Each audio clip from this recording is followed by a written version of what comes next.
Thanks so much for having me, Craig. What do you make of what we just heard from Congressman Gutierrez there about the president's decision on DACA yesterday? Well, it was rather hypocritical to hear him say that it's about words, not action, because where was the action in 2009? Where was the action in 2010 when Democrats held both the House, the Senate, and the presidency? If Dreamers were such a priority, why weren't they then prioritized? Why wasn't there a permanent solution, a permanent legislative congressional DACA put forward, not an unconstitutional one? It didn't exist because there was no compassion. I just don't know if the American people of these 800,000 so-called Dreamers are going to be well served by relitigating past administrations, because again, to be fair, it wasn't just the Obama administration, it was the Bush administration before his as well that wasn't able to complete comprehensive immigration reform. I think for folks right now who are watching and listening, who are waiting with bated breath for Congress to act, they want to feel like Congress is actually going to act this time. Yes, that's important, no doubt, and the president has said that. He wants Congress to act, but I think it's important we look through the president's eyes at the two scenarios he faced. First of all, we know the counterpart to DACA was rescinded by a court. It was temporarily enjoined. The president knew that DACA was going to go down the same path. That means immediately it would have been enjoined. DACA would no longer exist. Or you could give it 6 months, push Congress, say we need a solution on behalf of these kids, but we also need a solution that's constitutional. He opted for the lawful, compassionate solution. The other would have been an unacceptable result. Well, I mean, he kicked the can back to Congress.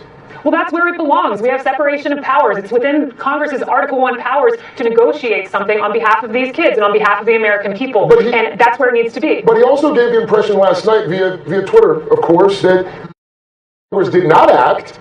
He would again step in, perhaps. Congress now has 6 months to legalize DACA, something the Obama administration was unable to do. If they can't, I will revisit the issue. It seems like the president there is erasing the red line that he created just a few hours before.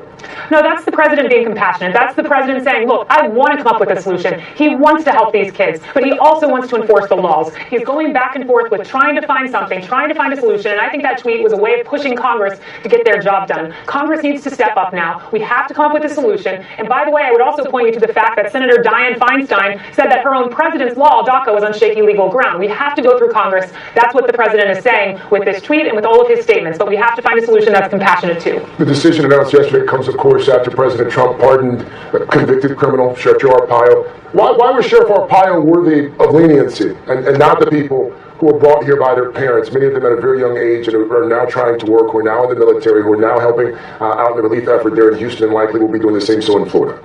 Well, look, I think the president appreciated the fact that Joe ARPAIO tried to implement the law. You know, there's two sides of the story. Most illegal immigrants are good people just wanting to make a life in this country. But I sat across from a mother who lost her son, Sabine Durden, lost her son, Dominic, at the end of a hit and run with an illegal immigrant who was not supposed to be here. So there's another side to the story, and President Trump wants to prioritize these children. The example that you just gave, tragic, albeit very tragic, that's the exception and not the rule. And I think we can all agree on that. And when people share stories like that, and again, with Sheriff ARPAIO as well, I mean, you cite the fact that he was trying to enforce the law, but there have been myriad examples over the years of where ARPAIO did not do that, whether it was a woman who was forced to give birth while she was in shackles, or whether it was mocking undocumented immigrants.